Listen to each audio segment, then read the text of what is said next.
Hi everyone, I'm Katrina. This is my husband Callan. We have been married for almost 11 years. We have 3 lovely children, James who is 6, Anna who is 4 and Charlie who is 2. And we attend St John's Cathedral Church in Parramatta, where Callan works. Oh, where we met. We met at UNSW. We lived at New College together and we attended uni church. I don't know if any of you are Anne of Green Gables fans, but that's how I liken the start of our relationship. We were good friends, but there was a lot of stubbornness from my side. A lot of chasing from my side. But eventually we did get married, and we are very, very thankful for the ministry that we were involved in those early years of us becoming friends and then eventually getting married. I just want to say, so at that time, so that was kind of, we were married in 2015. At that stage, we were both hoping to be in full-time ministry, each of us, and then we'll tell you a bit of what that has looked like. Callan did MTS starting in 2016, just after we were married. Yep. Shall we come around? Yes, almost. 2014-15 was MTS. With age, our memories fade. And Bible College was 2016 when we started in this room. Correct, yes. So we, like I said, we're both very keen for ministry. That's part of what attracted us together, but also lots of other things. And I did MTS. Kat was working in a high school with lots of great opportunities to teach and to shape the program for biblical studies. And then we got the great joy of doing first year of Bible college together. And at the end of that year, we discovered one of us probably needs to go back to work. And that was the kind of first moment that Kat thought, oh, I think that's me, not Callan, which was a really hard thing for her. Because for a very long time, longer than I'd been a Christian, she wanted to be a kids minister or maybe go on the mission field or something. And now this guy who'd come into her life was the one stopping her doing those things. We stayed at college for 4 years for me. Kat got to do first year over a few years, and we got to live at Moore West, which was a great thing. And then we headed out into parish life. And 8 weeks later, the world locked down, which was great fun with our few-month-old who was born at the end of college, and a brand new church with all these people that we couldn't meet because they were all locked behind screens.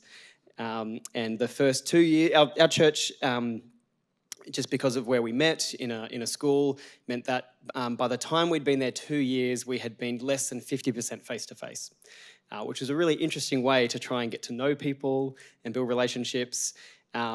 And some of the hard things in those early kind of parish years, I think for me, it really exposed a lot of how I, you could say, struggled in a parish environment, particularly growing up in a world that says work happens between 9 and 5, Monday and Friday.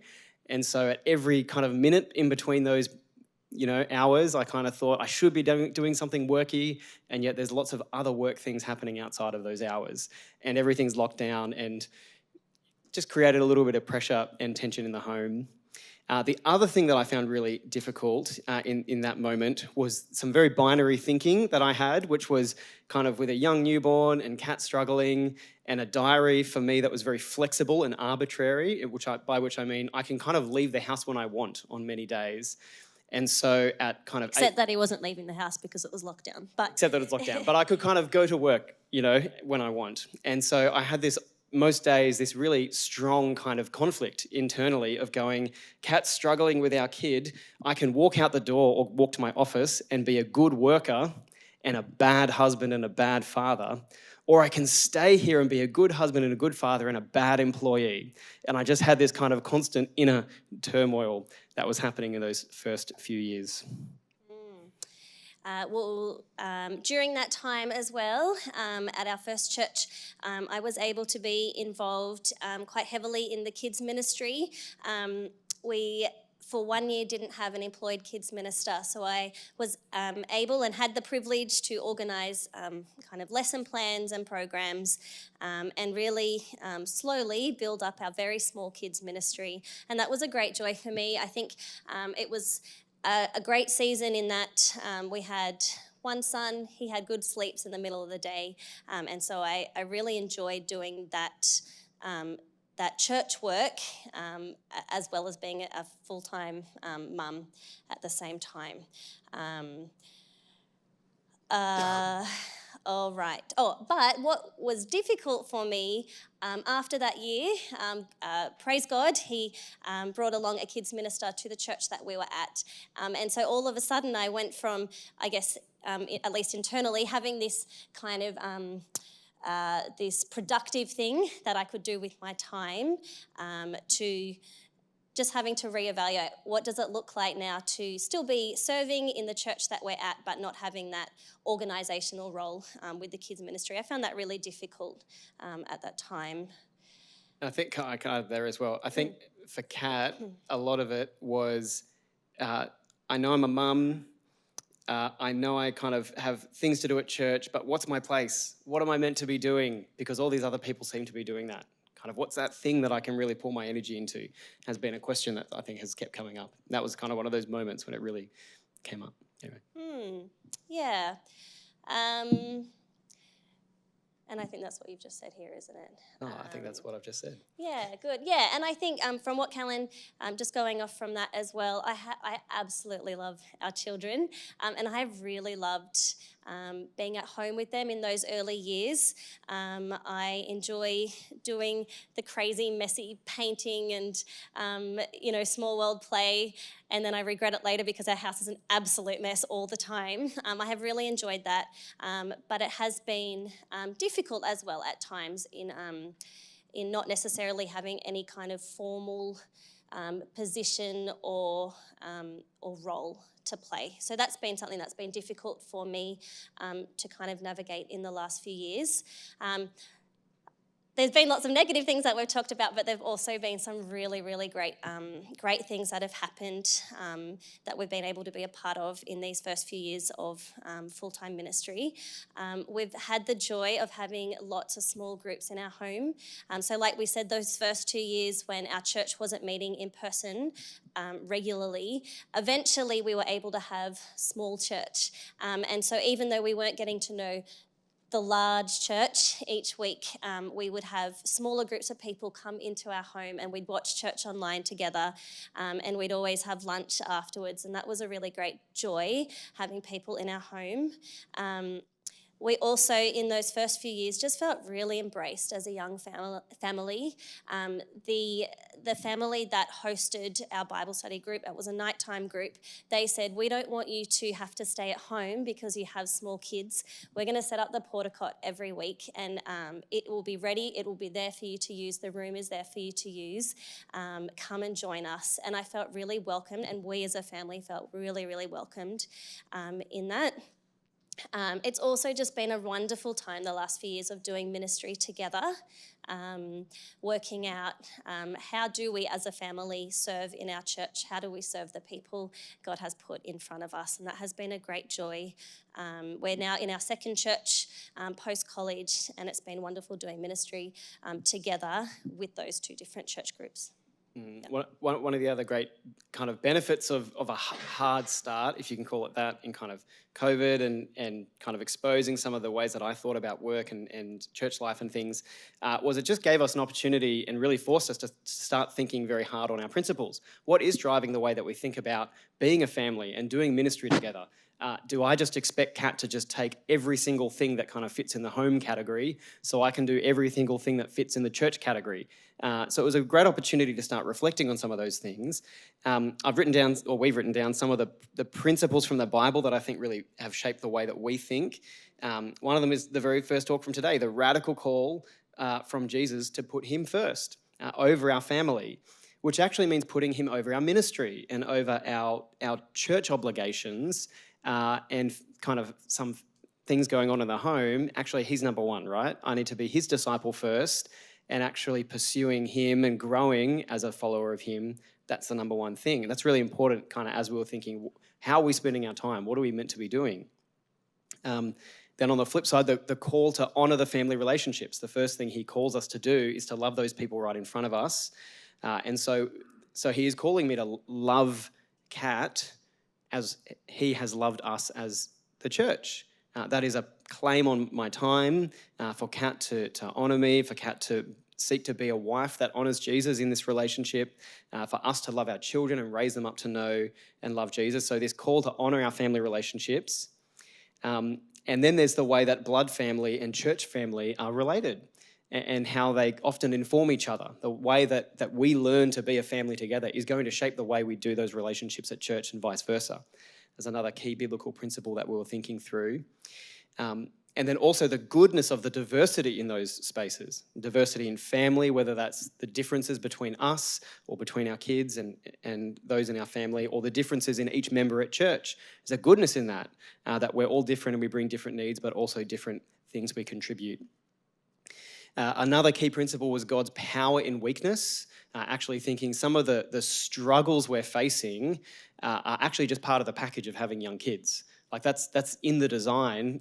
I'm sure Adam and Eve had sleepless nights when little Cain and Abel came along. That's part of the package. It's to force us to be weak and depend upon God. That was key in us thinking through how do we be a family in ministry. And then one that I haven't written there, but the fact that teaching the truth and the public growth of godliness go together. It's not going against what God calls me to do to actually spend time, or for Kat to spend time in growing our own godliness, because we need to live that out amongst people and amongst the church, and that's part of how we seek to grow his church. It's the word spoken and lived. And so that's not kind of just professional development on the side. It's actually at the heart of what God is calling us to do. So that was some of the key biblical things.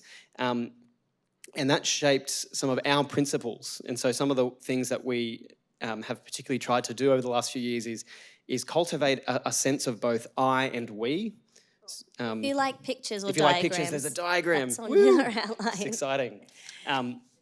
So trying to cultivate this sense of I and we, but I'm an individual and I belong to this family as me, and I belong to this particular church as me, and I'm trying to cultivate a sense of being a brother and a husband and a father and all these different relationships.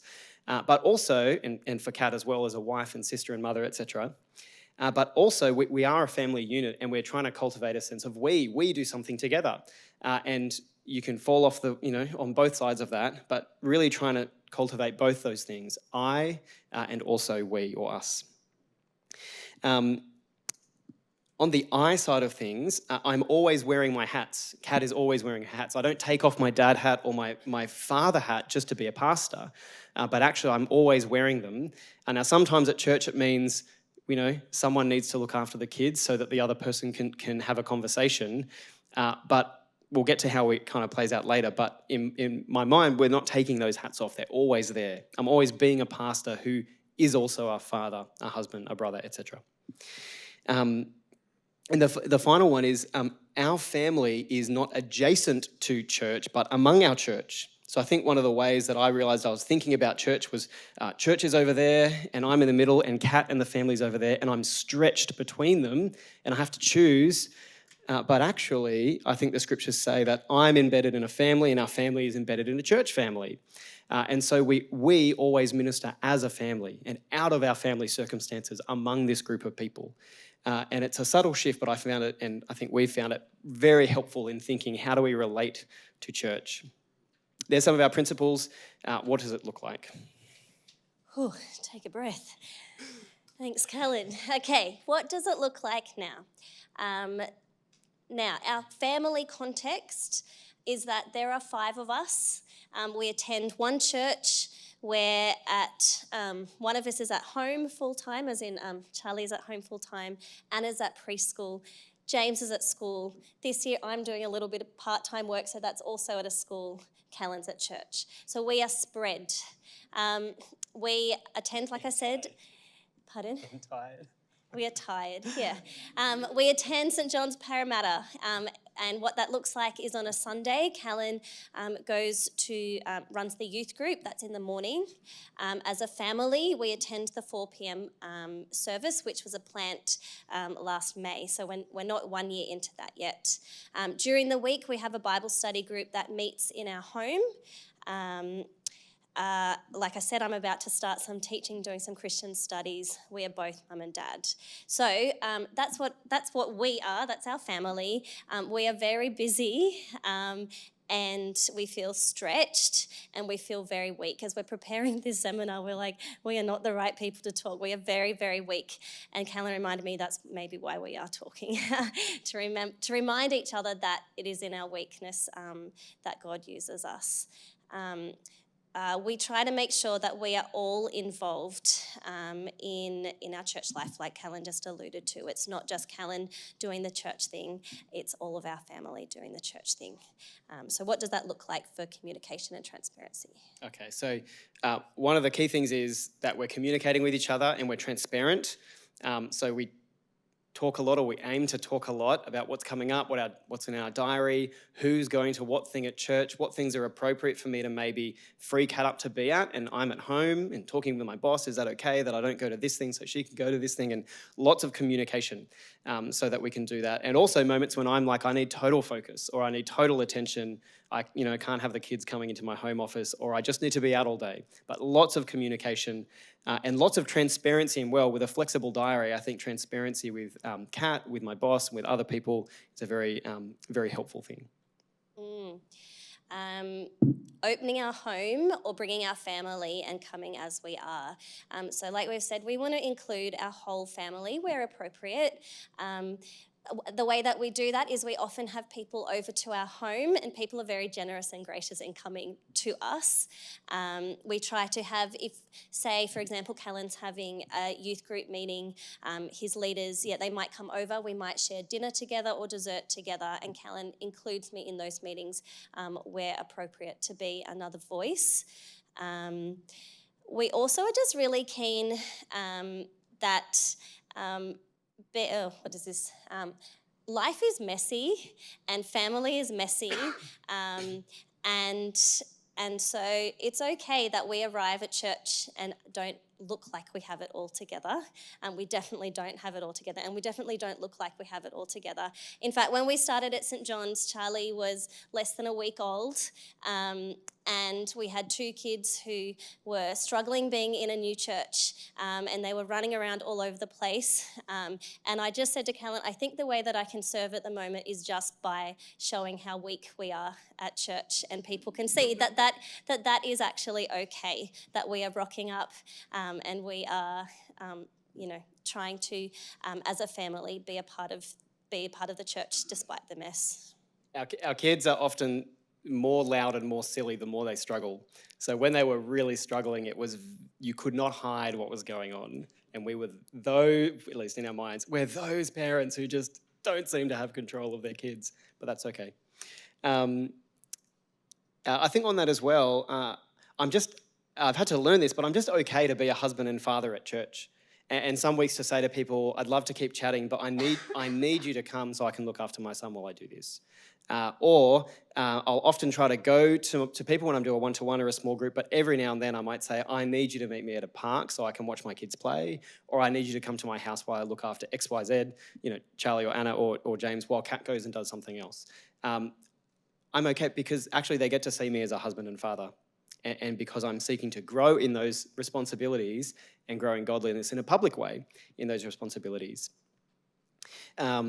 So that's part of kind of bringing what it means to belong to this family to the things that I do. And the other thing that Kat alluded to, wherever possible, I try and include Kat if it's appropriate.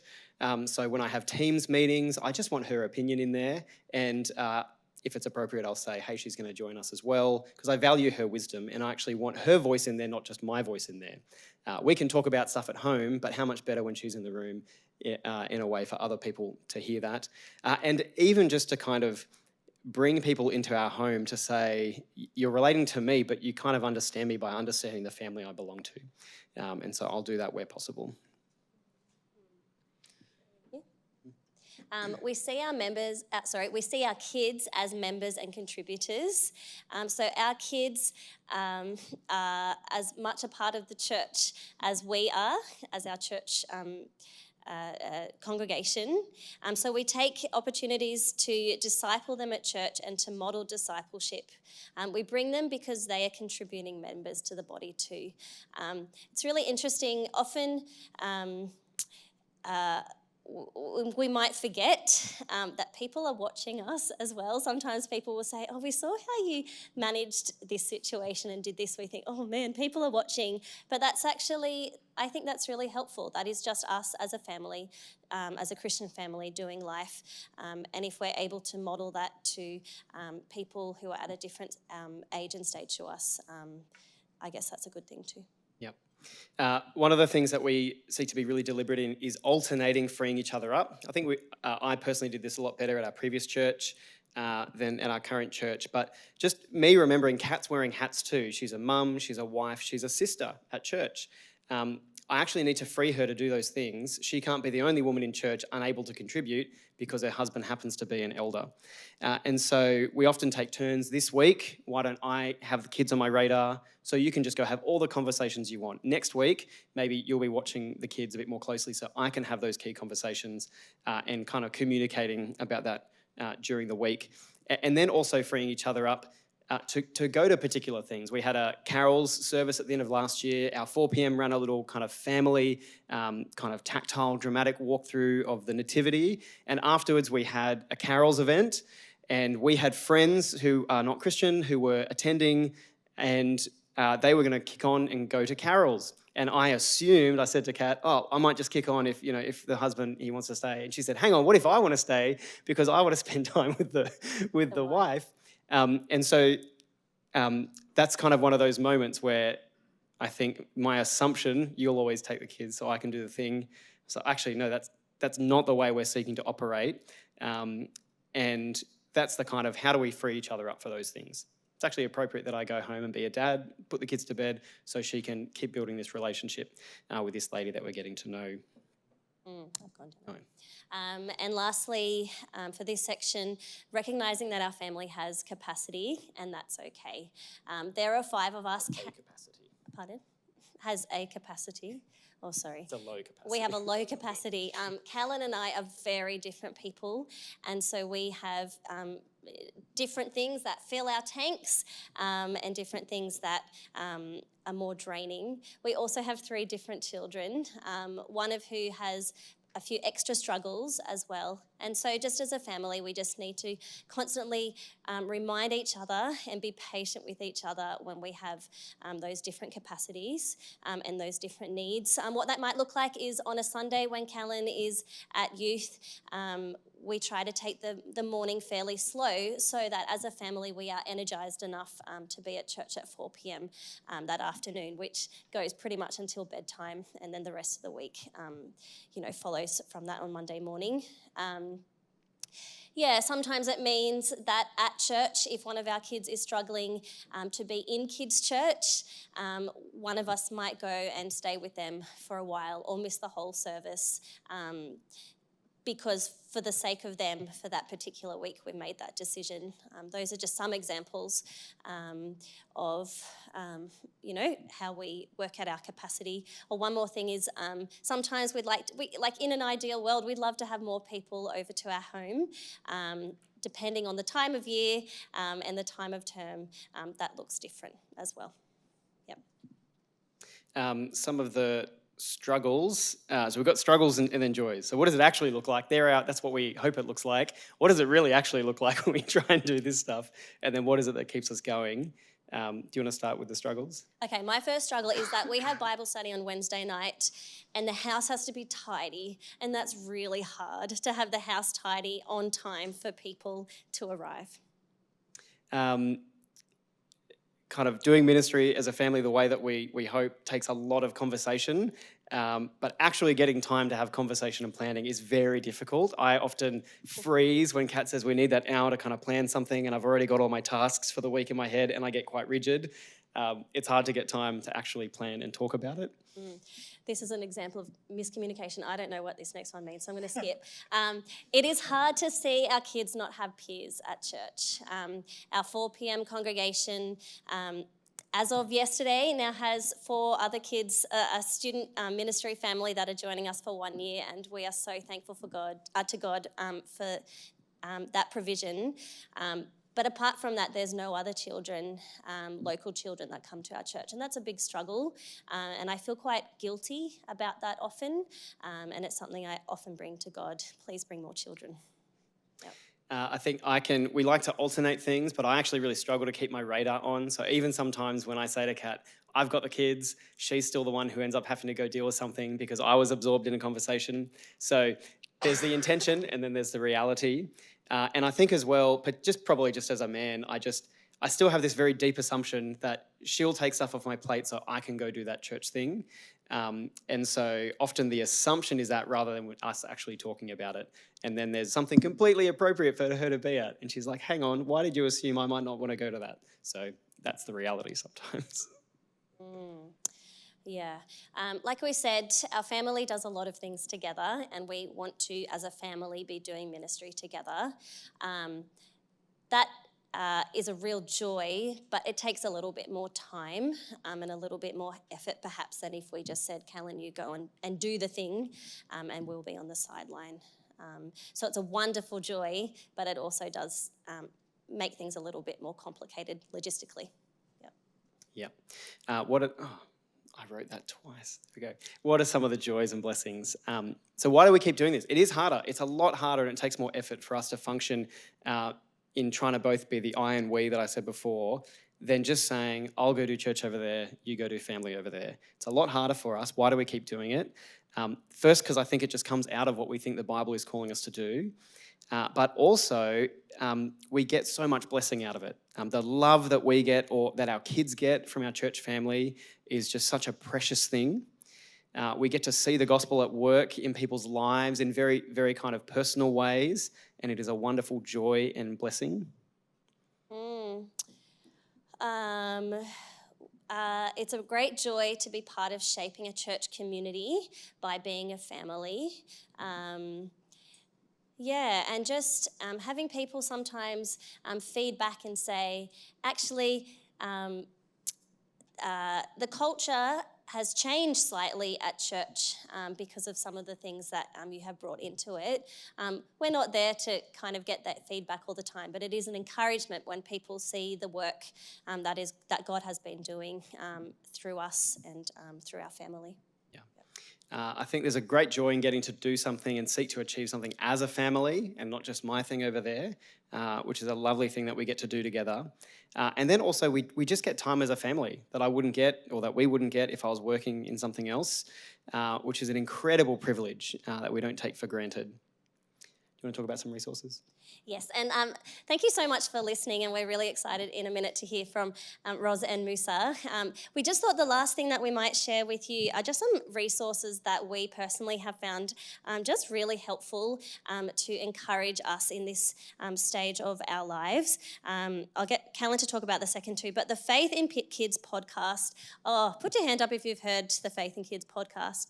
You will all go home and listen to the Faith in Kids podcast. They are a bunch of people from the UK, and they actually have 2 podcasts running. They've got a whole bunch of things for episodes for families to listen to, and questions and discussion and Bible time, and it's a lot of fun. So that's a really great thing that we enjoy doing as a family. They also have the Faith in Kids adult podcast, where they have different Christians come on and talk about different topics.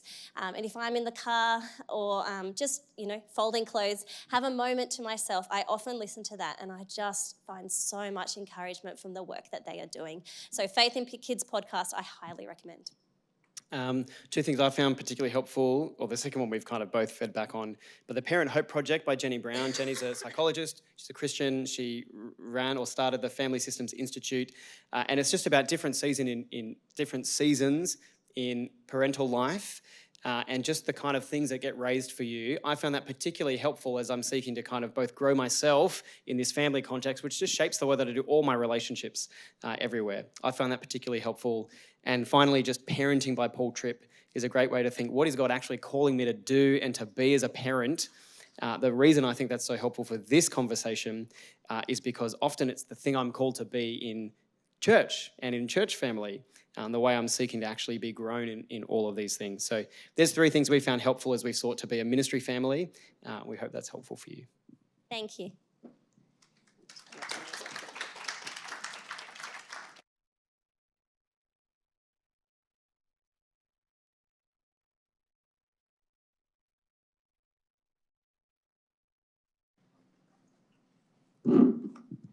Thanks, Callan and Kat.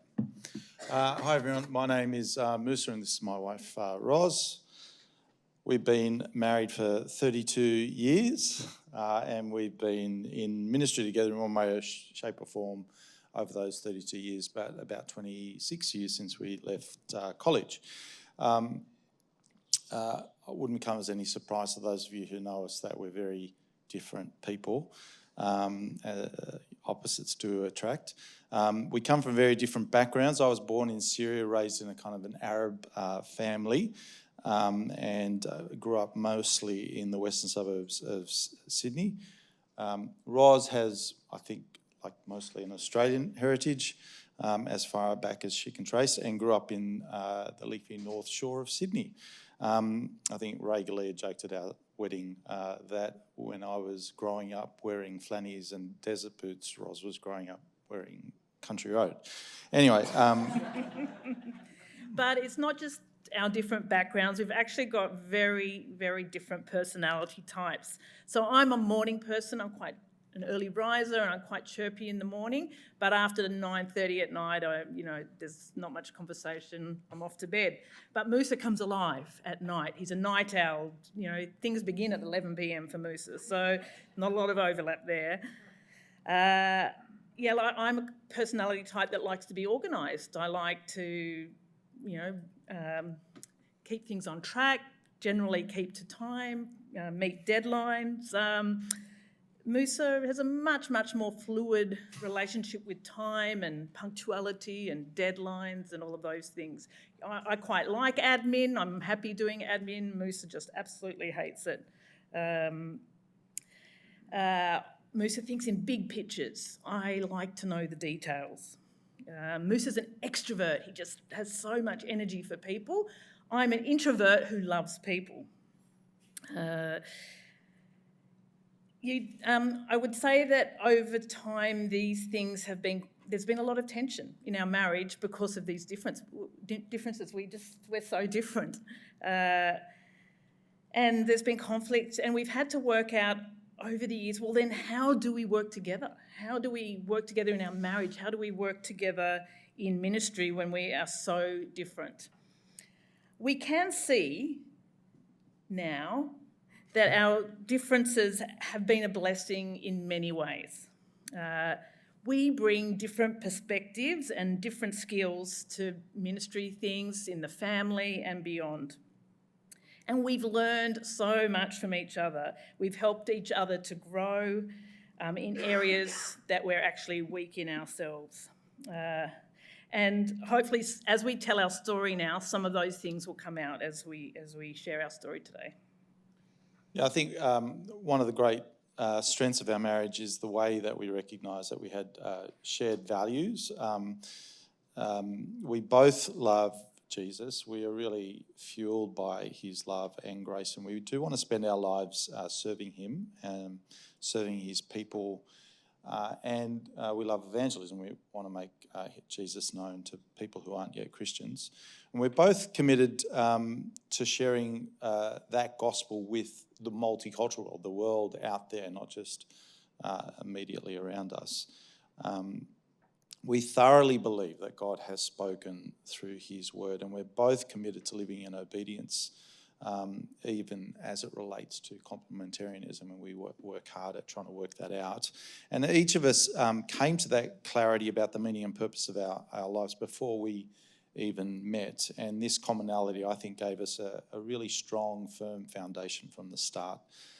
Praise God, I think that's never wavered through the different seasons of our lives, even though there's been really significant challenges for us throughout that time.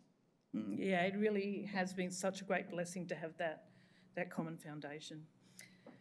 So in terms of our ministry together, our understanding is that we have been in ministry together all along. In that, ministry is serving, and we are serving God together in our family and beyond. And that's been whether or not we've been in paid or unpaid ministry, whether we've been working in the same or different ministries at the time. We're working together in ministry as we support one another to best use the gifts that God has given us in his service. And this has looked quite different for us in different seasons of our life, as you will see. So I'm just going to elaborate on that last point that I made about the different gifts, talents that God has given us. We've thought a lot about the parable of the talents. It's actually been really significant for us both, and me in particular. So we have a strong conviction that we are stewards of the talents or gifts that the Master has given us. And we want to be good and faithful stewards of those talents for God's honour and glory. But I don't think that the talents that the Master gives us are limited to our particular gifts, like our skills or abilities in teaching or leading or music or whatever. I'm convinced it's much, much broader than that. Our talents include our resources, like our time, energy, money, our home, our car, our possessions. All of this is to be used in the Master's service. Not only that, it's our personhood, like our personalities, our different personalities, our health, our capacity, the personality and capacity of our children, our ethnicity. It's also our circumstances and the opportunities that arrive from that, whether it's ill health or disability or ageing parents or world events. So many things that the Master has given us, all to be used in his service. For example, we recognised early on that one of Moussa's talents is that he is Syrian. This is a gift from God, and it's opened up many doors for us in ministry, and we've sought to use that gift wisely in the Master's service.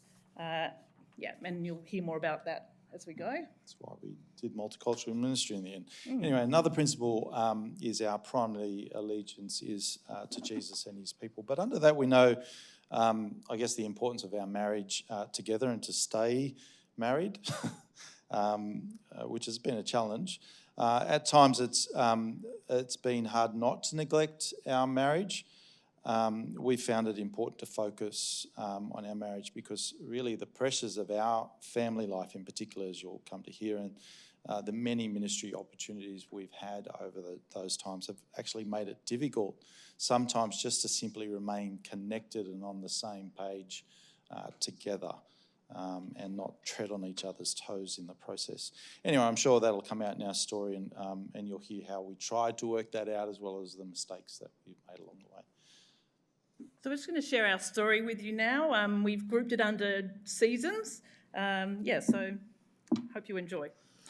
Season 1 we've called Hopes and Dreams. So Moussa and I were both very keen about full-time and vocational ministry. We met at New South Wales Uni and we were both very involved in ministry there. And then there was MTS and college, and by the end of college we were really pumped and ready to get out there, both very excited to be in ministry together in a church context. We had a couple of kids, but I was really enthusiastic about the ministry I wanted to be involved in, supporting Moussa, hopefully involved in women's ministry, children's ministry, hospitality, the whole lot. I was really excited about it.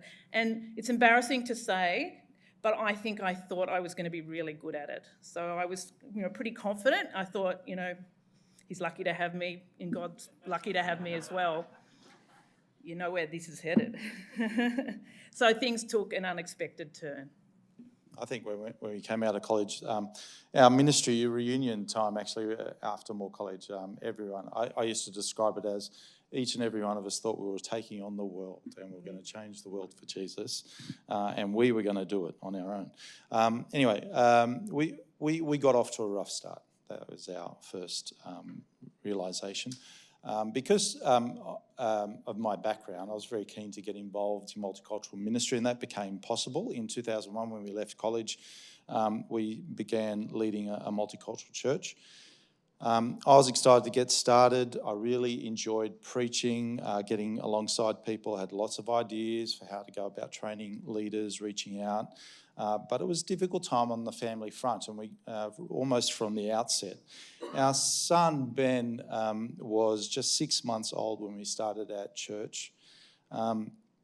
And at that time, Ros actually was had postnatal depression, which was quite a surprise because she thrived after our first child, Hannah, was born.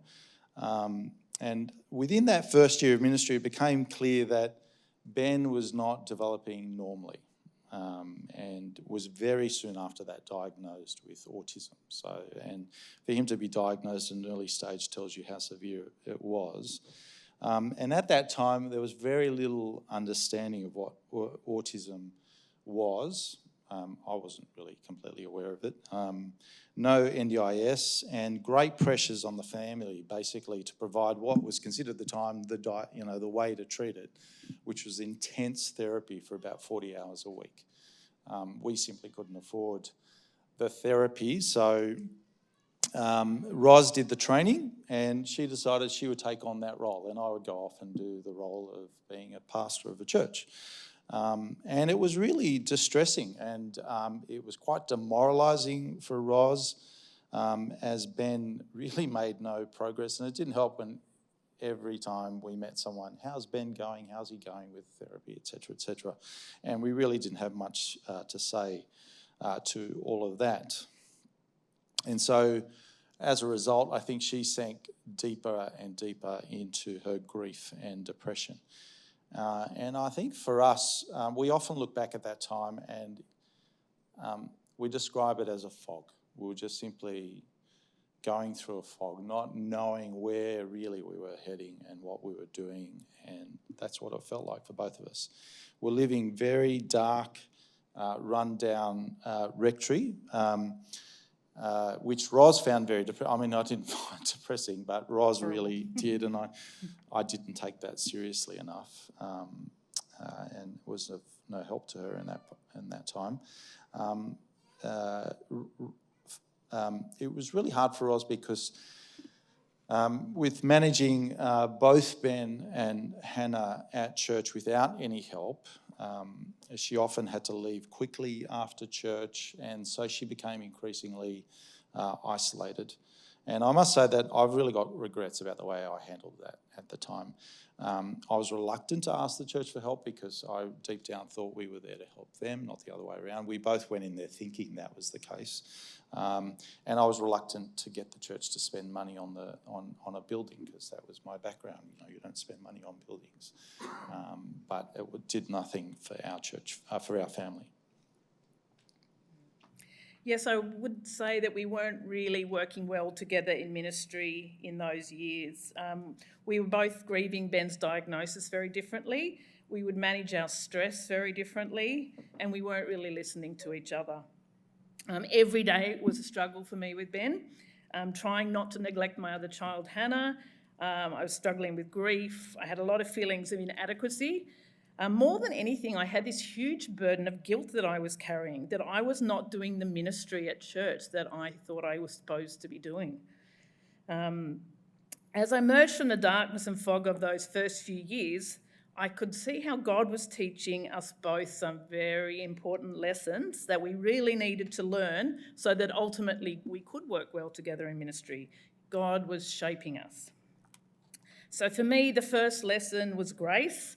I knew the theory of grace, but I didn't really know grace. Somewhere along the way, I'd slipped into relating to God on the basis of what I could do for him, and I'd planned to do a lot for him.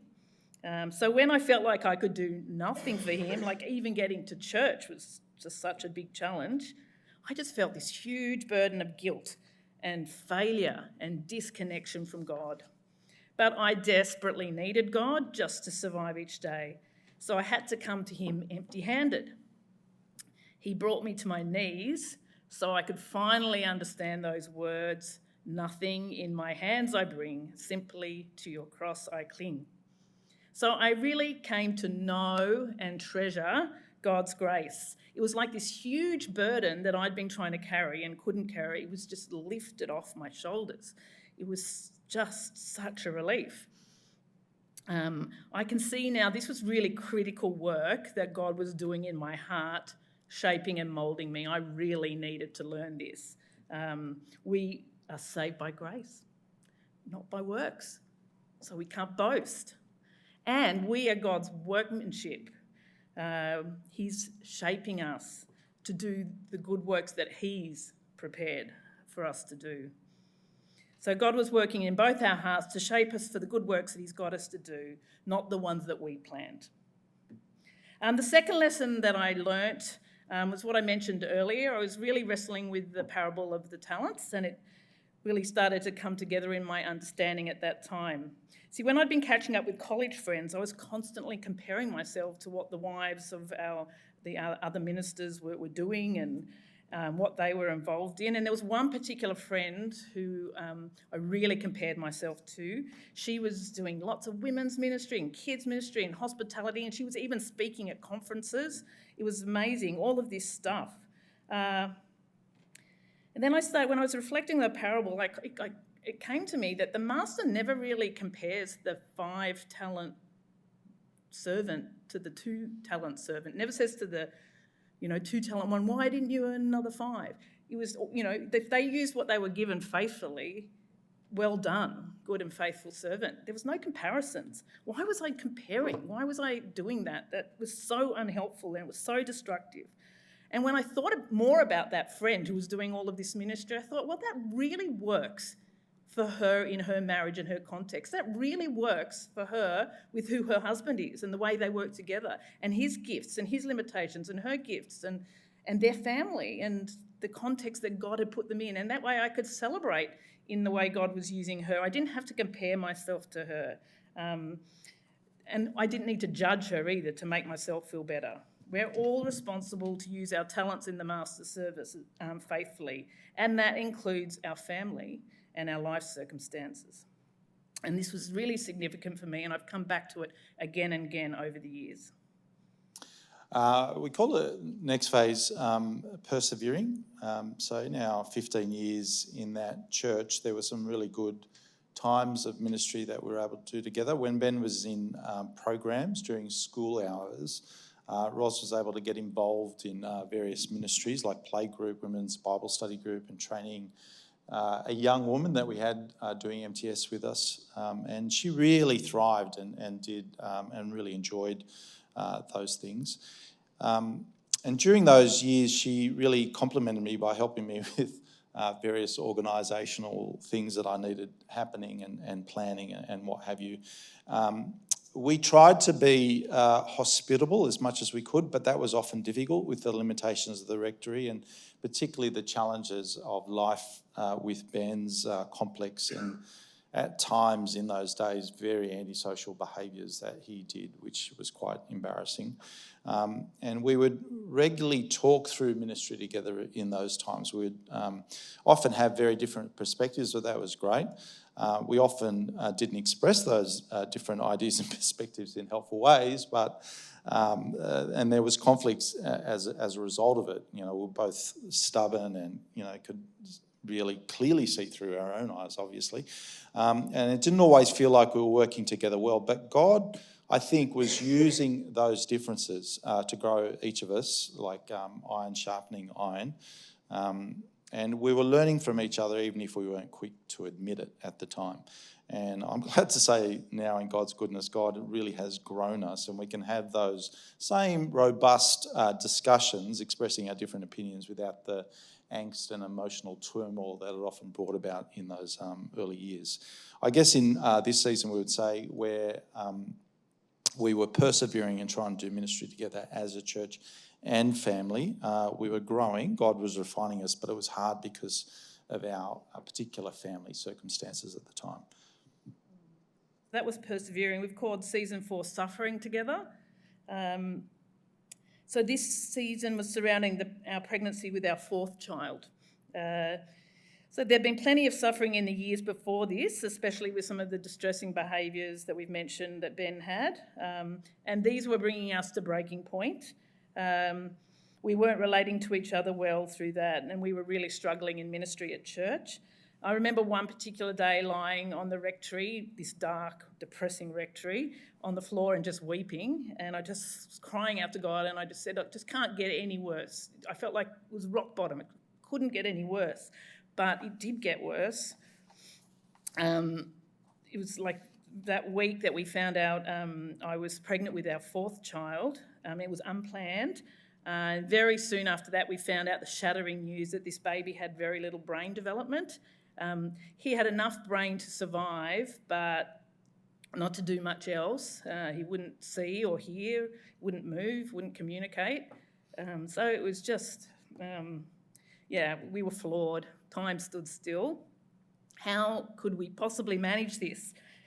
Like, we felt like we were falling apart with what we were dealing with already. But in God's kindness, the bishop gave us a few months off, a few months leave, but we continue to go to church because church is our family. And the bishop and our congregation really cared for us well, and they all stepped up. And it was a really good time for us in our marriage. We started reading the Bible together, we read books together, we listened to Christian music together, and we drew near to God like we never have before because we had nowhere else to go. And so we came together in our grief in a way we hadn't. With our former suffering with Ben, it seemed to kind of drive us apart. But here we actually learned to grieve together as we suffered together. It was also a time of growth for our church. It was then a platform for after that there was significant growth in our church. God was doing something in us and in our church through that really difficult time of suffering. So our baby was stillborn, and we called him Nathaniel, which means gift of God, because he indeed was a gift to us in our marriage and to our church.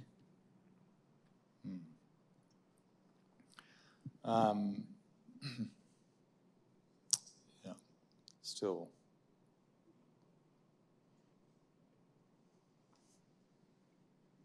Yeah. Since that time, we've done much better in supporting each other. I think as we've done ministry together, we treasured our days off together, especially our time with kids. I should say, I think before Nathaniel, we were probably at the worst point of our marriage.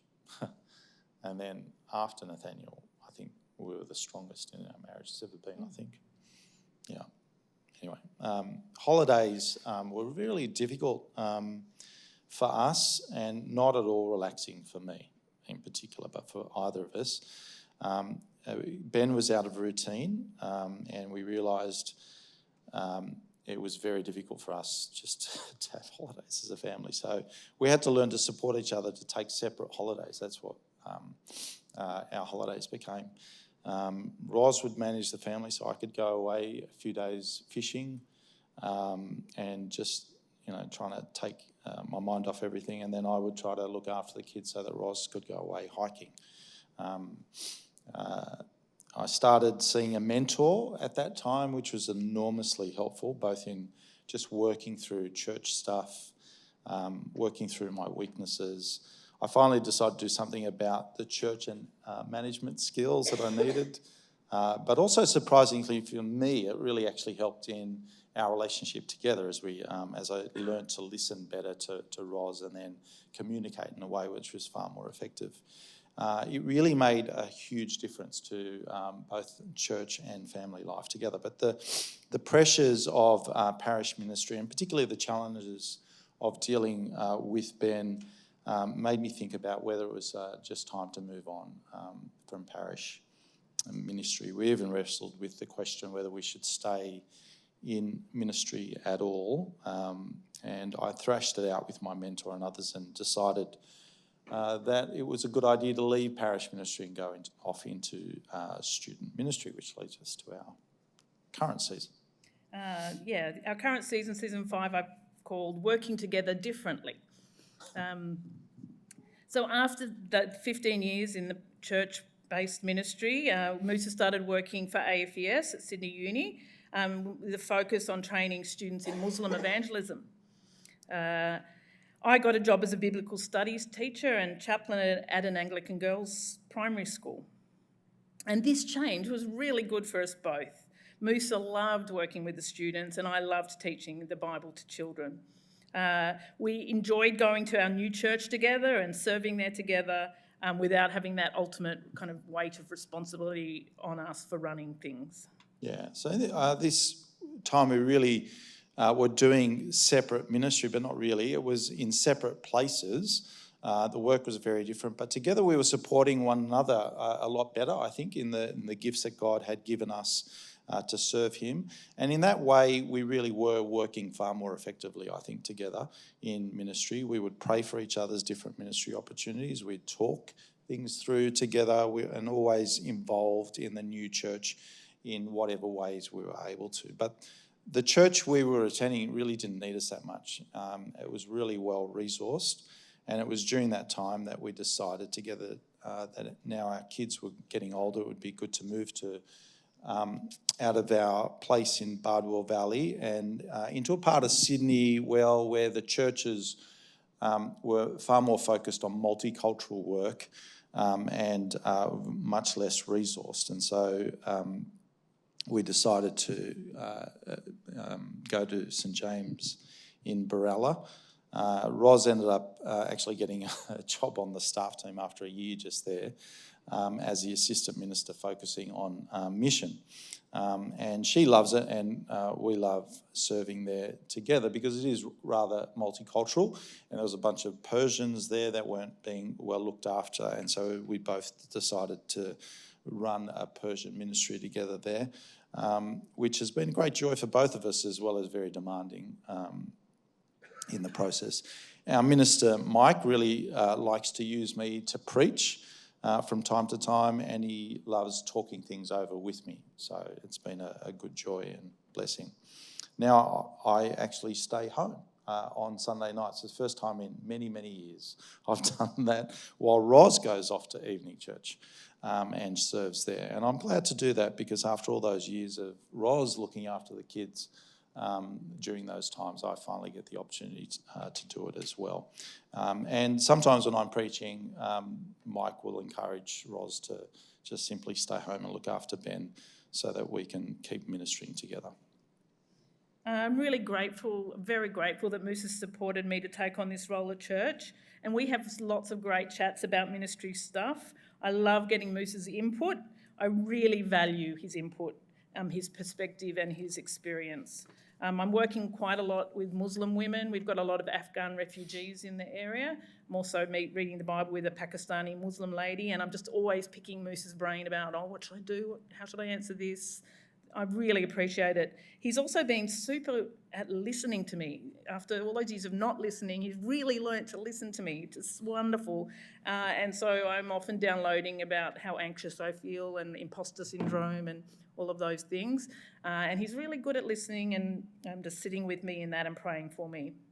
I'm really grateful for the years that we had in multicultural ministry together and in our marriage. Even though there was lots of angst and conflict over the years, we can see how God was shaping us and preparing us and to do the work that we're both doing now. For me, with this work amongst Middle Easterners, I couldn't do this work if I was the person I was back then because, it was so inflexible and routine and time and punctuality, and there's no punctuality now. They'll start when they start, and relationships are more important than time. So, God has prepared me for this now, and I'm so thankful. He's done his work shaping me. It feels so strange to be doing this job at my age. All those things that I wanted to do back then when I finished college, remember? I wasn't ready to do those things then. I had things I had to learn. God knew what he was doing. Now I get to do them now. But the weird thing is I get to do them now when I'm feeling pretty old and feeling pretty weak. Like I'm a lady in mid-50s. There's some challenges, so my brain gets really foggy. I'm not as sharp as I used to be. I get tired. I just don't have the energy that I used to have. And I'm constantly reminded of my weakness and my finitude. But isn't that God's way, as Kat mentioned earlier? God loves to use us in our weakness, because he gets the glory, not us. So, yes, I'm very aware that I'm a clay jar, but, yeah, God likes to use clay jars in his work.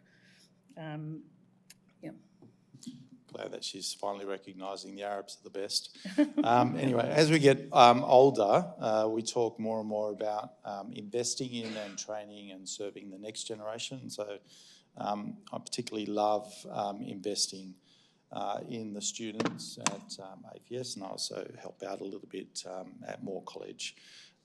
We did a Christian mentoring course together as well, because we're thinking about how we can help young pastors and stuff like that as they start off. It's often the very difficult years getting adjusted to that, and I'm hoping in the years to come that we might do some more of that. And as we reflect on working in ministry together, we would say that we're both so different, but it's wonderful to see how God can use our differences really to complement each other and really grow each other. And I think that's what we've learned from each other. We've really grown each other to be better servants of the Lord in the ministries that we're doing now. Thank you.